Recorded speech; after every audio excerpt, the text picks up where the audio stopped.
CTLV fête ses 10 ans, effectivement, et nous sommes ravis de vous accueillir, bien sûr, dans cette libre antenne qui est en clair sur tous les réseaux sociaux. On est sur YouTube, sur Facebook, sur LinkedIn, sur Twitch, sur YouTube, bien sûr. Donc, bientôt sur Insta, j'espère, également en direct. On va avoir dans une poignée de secondes notre ami Pascal Fechner qui doit être avec nous.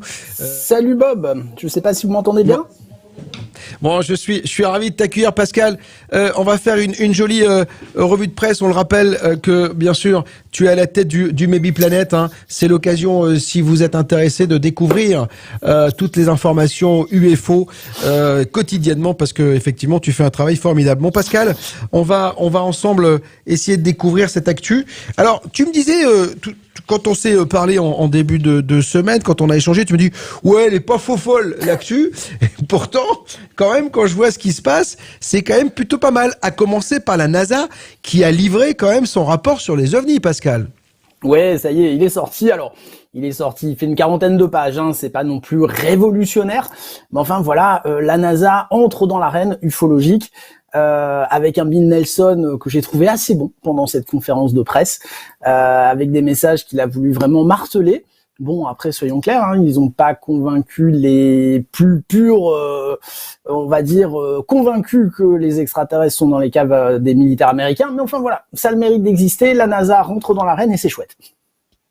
Alors moi, je voulais juste diffuser le début de la conférence de presse. J'ai adoré la solennité. Regardez. Hello and welcome.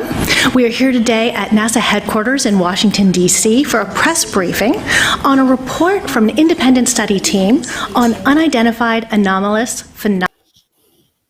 Alors, Phenomenon, ça, j'ai coupé parce que je suis encore pas très habitué au matériel ici.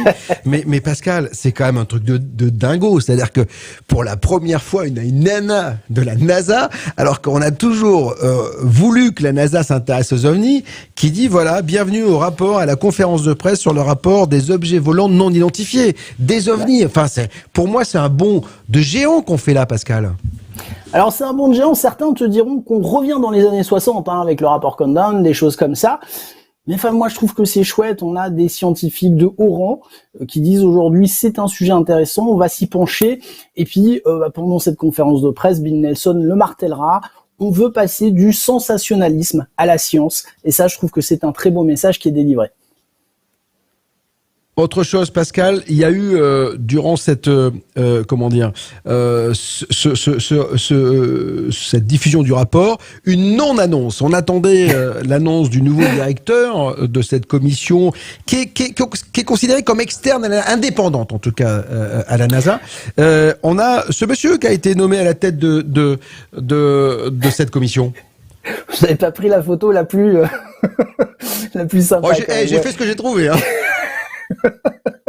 Ouais, c'est Mark McKinney. Alors, petite anecdote, parce que c'est le moment qui m'a fait mourir de rire pendant cette conférence de presse, pendant toute la conférence de presse, tout le staff de la NASA dit nous serons transparents, et nous avons décidé qu'il y aurait un directeur de notre cellule, mais on va pas donner son nom.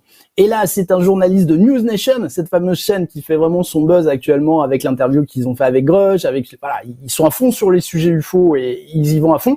Et le journaliste de News Nation qui dit à Bill Nelson, mais je comprends pas, depuis tout à l'heure vous nous parlez de transparence, mais vous voulez pas donner le nom du directeur de la cellule, donc ça commence assez mal. Je pense que quand même cette petite interrogation du journaliste les a fait changer d'avis et se sont dit oui, si on veut être transparent, il faut donner le nom du directeur de la cellule. Et c'est ce qu'ils ont fait et c'est bien. Bah, effectivement, nous, je sais qu'on a diffusé, bien sûr, on a écrit un papier sur le rapport, on l'a diffusé et je crois que quelques heures après, ou je crois que dans la nuit, j'ai eu le nom et j'ai rajouté le nom du directeur dans l'article. Alors, on sait que Bill Nelson a un objectif, hein, la création d'une commission avec une vraie mission. Oui, alors là, les messages sont assez clairs. Encore une fois, je l'ai dit parce qu'il l'a dit plusieurs fois. Il a vraiment insisté, faire passer la discussion du sensationnalisme à la science. Ça, c'est un message très très fort. partager les informations avec le grand public de façon transparente, en tout cas le plus transparente possible. Et concrètement, c'est vraiment la première fois que la NASA s'implique aussi fort, ou en tout cas aussi publiquement sur ce sujet. J'ai beau chercher dans l'histoire de la NASA, c'est la première fois vraiment qu'ils disent ok, on va s'impliquer dans le sujet. Puis surtout, ce qui est très intéressant, c'est qu'il y a eu des questions. James Fox a posé des questions, par exemple à Bill Nelson, et Bill Nelson a vraiment réaffirmé sa conviction sur la vie ailleurs dans l'univers. Pour Bill Nelson, c'est pas une hypothèse, c'est une certitude. Il faut la chercher. Pour lui, ça fait partie des missions de la NASA. Par contre, on indiquera bien au niveau du panel que la commission n'a trouvé aucune preuve que les ovnis soient d'origine extraterrestre, bien qu'ils indiquent que certains phénomènes, pour l'instant, restent inexpliqués à leurs yeux. Voilà. C'est ça qui est le plus important. Et comme je le dis souvent, c'est un peu comme pour les phénomènes paranormaux. Je dis que 90% des phénomènes s'expliquent. C'est les 10% qui ne s'expliquent pas qui sont très intéressants. Et là, c'est pareil. C'est-à-dire qu'en fait, oui, bien sûr, il y a plein de choses qu'on explique, mais Bill Nelson lui-même dit, attention, il y a des choses qu'on n'arrive pas à expliquer. C'est ça qui est intéressant. Donc, partager les informations de façon transparente, c'est sa mission. Rappelons que c'est la première fois que donc la NASA s'implique sur le sujet. Et puis, il est revenu aussi sur les déclarations de David Grush, Bill Nelson. Ouais. Oui, parce que c'est une question qu'on lui a posée et elle était tout à fait légitime dans le contexte. Concrètement, Bill Nelson ne s'est pas moqué de David Grush. Il n'a pas repoussé les affirmations de David Grush d'un revers de main. Il a dit simplement où sont les preuves. Voilà. Donc, Monsieur Grudge, vous faites des affirmations exceptionnelles. Eh bien, on attend maintenant vos preuves et puis on vous jugera sur les preuves. Voilà. Moi, je trouve que c'est un discours responsable et rationnel. Et on attend tous les preuves de David Grudge. En fait, à déclaration exceptionnelle, preuve exceptionnelle. En tout cas, c'est comme ça généralement que ça doit se faire. Alors, je voudrais qu'on revienne sur Neil deGrasse Tyson, qui revient lui aussi sur les propos de Bill Nelson, de David Grush. Ouais, parce que concrètement, dans la dernière interview fleuve, documentaire, je sais pas comment on peut appeler ça, que David Grudge a fait, concrètement, au moment, il mettait un petit peu Neil deGrasse Tyson au défi en disant, moi je le prends, en gros, moi je le prends au débat et puis on verra qui sort vainqueur. Mais Neil deGrasse Tyson a dit, mais à quoi servira ce débat? Puisque de toute façon, Grudge, pour l'instant, n'apporte aucune preuve, il n'étaye absolument pas ses affirmations. Donc de quoi va-t-on débattre? Où est la science dans tout ça?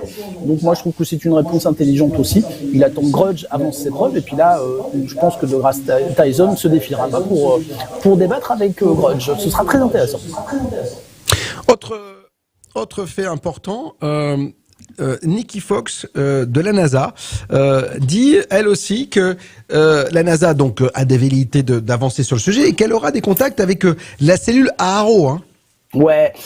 Ça, c'est un des points un petit peu d'achoppement. Ça fait partie des choses qui font un peu grincer les dents certains ufologues, parce qu'il faut savoir que, alors, on reparle du directeur le premier directeur de cette cellule, qui est Mark McInerney, qui au final est météorologue, il est météorologue de formation, mais son poste précédent, c'était un petit peu agent de liaison entre la NASA et la défense.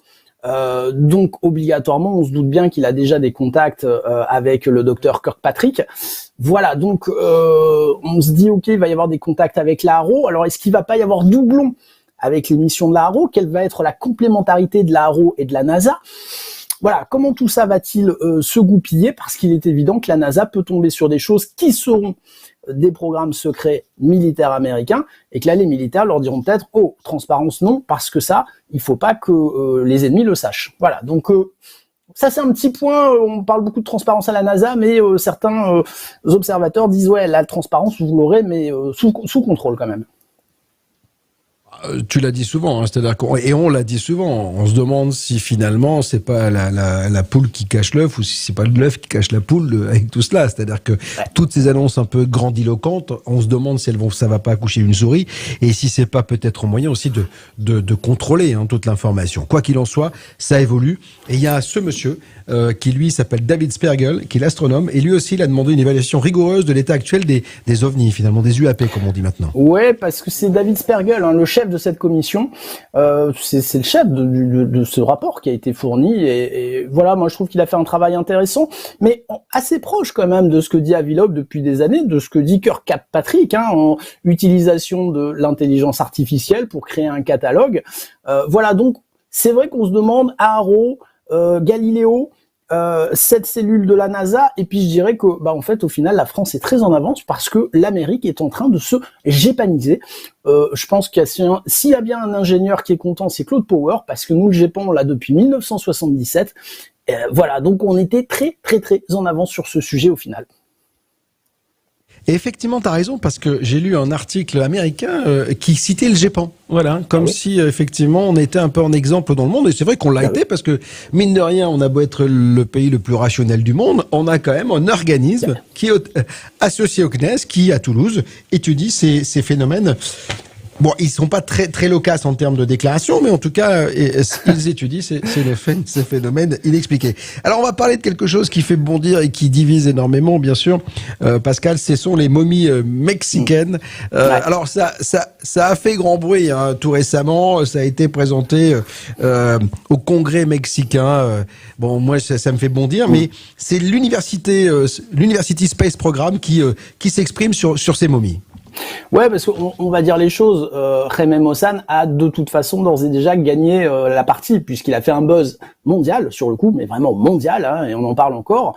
Il y a eu des soi-disant spécialistes qui ont radiographié les momies en disant oui, il n'y a pas eu de montage sur ces corps. Bon, et bien sûr, d'autres scientifiques sont vent debout en disant mais bien sûr que ce sont des corps trafiqués. Vous avez des os de fémur qui sont à l'envers. Cet être ne pourrait pas fonctionnellement marcher, bouger, voilà, c'est quelque chose de totalement stupide. Donc voilà, c'est vrai que les scientifiques sont un petit peu atterrés de devoir discuter de ces momies qui, on le sait, ne sont que des montages et ne font pas vraiment avancer la cause. Voilà, on se demande ce qu'a voulu faire Jaime Maussan avec ces momies, et surtout on se demande pourquoi la politique mexicaine vient se fourvoyer avec ce genre de choses, quoi. C'est évident. Alors nous, on diffuse beaucoup d'informations venant du Mexique qui sont à fond sur le paranormal, les Mexicains. Mais une chose est sûre, c'est que tout ce qui a été démontré là, et ce que disent les gens sur la fabrication de ces momies, on le disait il y a 5 ans sur BTLV avec Alain Fromont, quand même du Musée de l'Homme. On rappelle quand même que on a été les premiers à se faire défoncé, mais on avait des gens qui étaient là, des spécialistes du Musée de l'Homme, qui étaient en plus Alain Fromont est spécialiste des momies. Il disait mais attendez, mais moi je rêve de découvrir un corps extraterrestre. Là pour l'instant, voilà ce que c'est le fémur est pas bon, on a coupé les phalanges, etc.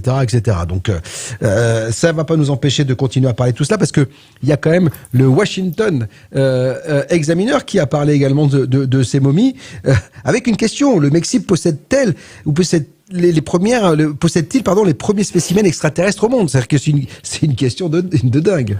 Bah ouais, alors il faut savoir que Jaime Maussan a quand même un peu chaud aux fesses, parce que ces momies, quelles qu'elles soient, montage ou autres, sont quand même des reliques archéologiques, quoi qu'il en soit, puisqu'elles sont datées d'environ 1000 ans.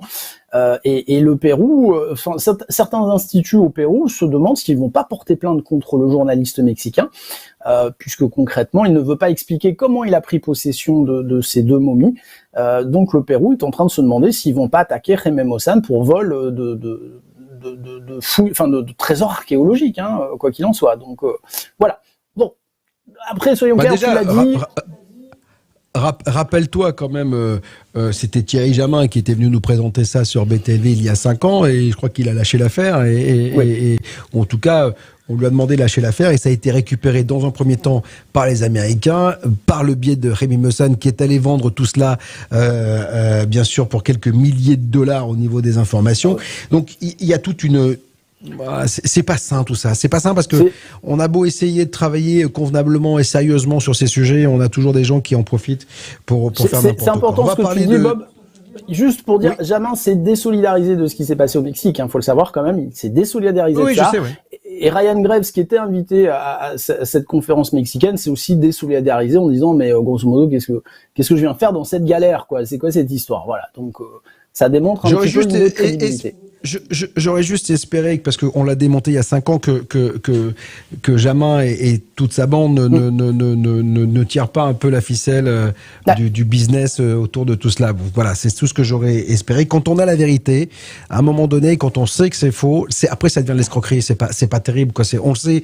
Moi, je vais vous dire une chose: si demain je sais que les fantômes c'est bidon, je le dirai. Donc là, on a démonté cette histoire, et je vais dire une chose: même si tous ceux qui encore y croient droit me fustige, je m'en fous, je suis droit dans mes bottes. Voilà. On va parler de politique américaine avec la sénatrice. Une sénatrice qu'on a déjà évoquée sur BTLV, c'est Kirsten Gillibrand. C'est notre chouchou, c'est notre mamie préférée. Kirsten Gillibrand. J'ai dit mamie, j'ai pas dit autre chose. Voilà, Kirsten Gillibrand, qui est quand même, on va dire clairement, la politique qui a le plus fait bouger le sujet, quoi. Ça fait des années qu'elle est sur le coup. La plupart des textes de loi, elle était sur le coup, elle a fait avancer les choses et elle a voulu repréciser les choses. Rappelons quand même que cet été, on la voit lors d'une conférence, enfin, une petite conférence qu'elle donne où elle se moque quand même ouvertement des propos de David Grudge en disant qu'est-ce que c'est que ce truc. Bon, très bien, voilà, ça a été assez mal vu des pro Grudge, mais enfin, elle est droit dans ses bottes. Et là, elle a fait une interview où on lui a posé bien sûr des questions sur les ovnis, parce qu'il faut savoir que Gillibrand fait plein d'autres choses en politique américaine. C'est pas sa vie les ovnis, mais enfin, elle est là-dessus. C'est elle qui a créé des textes super importants en Amérique. Elle a été félicitée par Biden sur des textes contre la persécution des femmes dans l'armée, donc c'est quand même pas rien. Mais là, elle a reprécisé sa position en disant, moi, il me semble important qu'on étudie le sujet parce que le ciel américain est strié de phénomènes que nous ne maîtrisons pas. Il est possible, très possible même d'ailleurs, que ce soit des avions espions, des ballons espions et autres. Et il faut qu'on sache ce qu'on a dans notre ciel. Voilà. Donc elle reprécise sa pensée, elle rationalise un petit peu tout ça. Moi, je trouve que ça fait du bien et ça rationalise par rapport aux bêtises qu'on peut entendre un petit peu en ce moment à gauche à droite. Alors tu sais, ça tombe bien que tu parles de bêtises et de ce que l'on entend à droite à gauche. Tu vois, il y a par exemple Brigitte, et je trouve que c'est assez symptomatique du public aujourd'hui. Et je lui jette pas la pierre, Brigitte, bien au contraire, parce que je suis le premier à vouloir rêver. Elle dit à propos des momies, mais vrai ou faux, j'aime rêver. Et alors, le truc, c'est que j'aurais aimé, moi, que l'on dise, attention, c'est fait pour rêver, c'est peut-être, on sait pas, mais d'affirmer des vérités, c'est ça qui m'a gêné avec ce sujet. Donc voilà, bref, on continue à parler politique et ovni avec le sénateur Mike Rounds, qui lui, continue à faire parler de lui également, avec une déclaration. Ouais, alors Mike Rounds, c'est l'investigateur de ce qu'on appelle le texte Schumacher-Rounds, un texte important qui disait, ce fameux texte qui détermine un timing, puisque les autorités militaires auraient, si le texte est voté, ce qui n'est pas encore le cas, auraient 300 jours pour donner toutes les informations qu'ils auraient sur la rétro-ingénierie extraterrestre, pour permettre à une cellule définie par le président Biden de savoir ce qu'on rend public ou pas, et c'est le président Biden qui aurait à la fin, qui aurait le mot de la fin pour dire on déclare ça ou on déclare pas ça. Donc on pourrait dire Schumer et Round sont super pro-ovni, en tout cas super pro-extraterrestre. Et là, Mike Round, au micro de Ask Paul, indique « Je veux tout simplement pas que nos programmes en cours soient perturbés ou limités ». Cette phrase veut dire quoi ? Ça veut dire qu'il est quand même conscient qu'il est fort probable que certains phénomènes soient en fait des programmes militaires américains secrets. Et bien sûr, le but du jeu, c'est pas non plus de mettre la pagaille dans l'armée américaine sur des choses que le grand public, et surtout que les pays ennemis de l'Amérique ne doivent pas connaître. Donc voilà, il y a quand même une reconnaissance de la politique américaine que la thèse extraterrestre c'est une chose, mais enfin, tout à fait possible que ce soit militaire aussi. Donc c'est pas inintéressant. Ah oui. Mais ça, c'est très important de le dire, parce qu'effectivement, il y a des choses qui volent et qui sont des programmes secrets. Et tous les pays du monde développent des armes. Et à un moment donné, si on développe un avion ou un engin un peu particulier, il faut bien le faire voler pour voir comment il vole. Mais Bob, ça va plus loin que ça. Tous les pays s'espionnent, les pays amis s'espionnent. Voilà, c'est comme ça. Donc on va pas dire à son pote, je t'espionne, je regarde ce que tu fais, puis j'essaie de te piquer la patate chaude. Ça marche pas. C'est sûr, mon Pascal, on va évoquer ce monsieur, Bruce Feinton. Alors, je connaissais pas, c'est toi qui m'as envoyé cette info. Alors, Bruce Feinton, c'est pas spécialement un chercheur très connu, mais il rappelle quelque chose de très important, puisque l'inspecteur général de la communauté du renseignement a répondu à Tim Burchett, qui lui avait fait un courrier co-signé par 5 autres sénateurs. Tim Burchett, qui après l'audience disait à l'inspecteur général, donnez-nous les informations que vous avez par rapport aux auditions que vous avez de David Grudge. Et ça, c'est un point important qui a été complètement occulté, volontairement ou involontairement, par beaucoup d'ufologues. Bruce Feinton nous rappelle, contrairement à de nombreuses opinions populaires et hypothèses erronées, l'inspecteur général de la communauté du renseignement ne s'occupe que de la plainte de David Grudge concernant les représailles professionnelles, et il ne fait rien en ce qui concerne les programmes secrets OVNI ou les corps extraterrestres. Ça, c'est très important. Ça veut dire que la plainte de Grudge a bien été reçue, a bien été validée, mais sur des possibles brimades ou réprimandes professionnelles qui n'auraient pas dû avoir lieu. Cette cellule n'étudie absolument pas comment dire, ce que peut dire David Grush par rapport à des secoupes récupérées, des corps extraterrestres ou autres. Donc quand on dit la plainte de Grush a été reçue, ça veut dire qu'il y a quelque chose. Non, la plainte de Grush a été reçue parce qu'il est possible qu'il ait eu des représailles professionnelles qui étaient peut-être disproportionnées. C'est très différent, je trouve. C'est ce qu'on appelle remettre le clocher au milieu du village, Pascal. Ouais, c'est important. On va terminer avec Tim Burchett parce que Tim Burchett, lui, c'est un chouchou aussi, lui.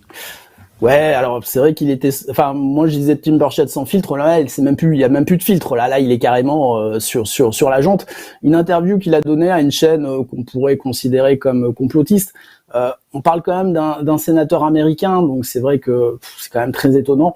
Et là c'est une interview de 20 minutes dans laquelle il se lâche complètement, il s'essuie les semelles sur la NASA, il s'essuie les semelles sur l'ARO, sur le gouvernement américain, pour après en fin d'interview déclamer qu'il est croyant, qu'il croit en Dieu et que sa foi est profonde. Voilà, je dois admettre qu'en France on n'a pas ce genre de politique et peut-être heureusement, mais enfin c'est quand même très très étonnant qu'un politique en place élu puisse tenir des propos comme ça sur des institutions comme la NASA, comme le gouvernement, et puis après déclamer sa foi, donc comme si c'était quelque chose d'irréfutable, d'inattaquable. Voilà, pour moi, Tim Burchett a perdu toute crédibilité sur le sujet. Écoute, chaque pays a ses boulets, donc voilà, ouais. On fait avec. Donc, on a les nôtres aussi. Ouais, on en a pas mal également ici. Alors, on va terminer avec la sonde Osiris qui est de retour sur Terre, Pascal. Ça, c'est chouette. Alors, c'est chouette. Moi, ça me fait penser à la nouvelle de Lovecraft, La couleur venue du ciel, ou à des films où des parasites extraterrestres arrivent sur Terre et puis dévastent tout. Mais enfin bon, voilà. La NASA a récupéré dimanche une espèce de petit satellite qui a récupéré des poussières d'astéroïdes de Bennu, justement, un astéroïde qu'on pourrait se prendre sur la tronche un jour ou l'autre. Pas tout de suite, nous on sera morts, mais d'ici 150 ans, il est possible que nos trajectoires, enfin que la trajectoire de Bennu et de la Terre se croisent. C'est l'équivalent de 22 bombes nucléaires si jamais ça nous tombe sur le coin de la tronche. Donc voilà, l'étude c'était de récupérer un petit peu de la poussière de Bennu pour voir de quoi elle est constituée et de voir, le cas échéant, si on peut prendre les devants, si jamais Bennu devenait dangereuse, qu'on puisse trouver des moyens pour détourner sa trajectoire, voire la détruire complètement. C'est quand même une sacrée prouesse technologique. Écoute, on va garder espoir quand même, malgré tout. Même j'espère qu'il n'y a pas de microbes. Se la prendre, voilà, sur la tronche dans 150 ans. Merci Pascal d'avoir été avec nous ce soir. On t'embrasse très fort. Merci d'avoir encore été une fois au rendez-vous de cette revue de presse. On se retrouve la semaine prochaine, et toi avec et tu seras pas seul puisqu'on va faire une émission. Bob vous dit toute la vérité sur OVNI, religion et philosophie. On aura Egon Kragel, Pascal Fechner et Mathias Leboeuf en tant que docteur en philosophie. Ce sera l'occasion bien sûr de vivre un joli moment encore une fois. Merci Pascal, on t'embrasse. À très bientôt. Ciao.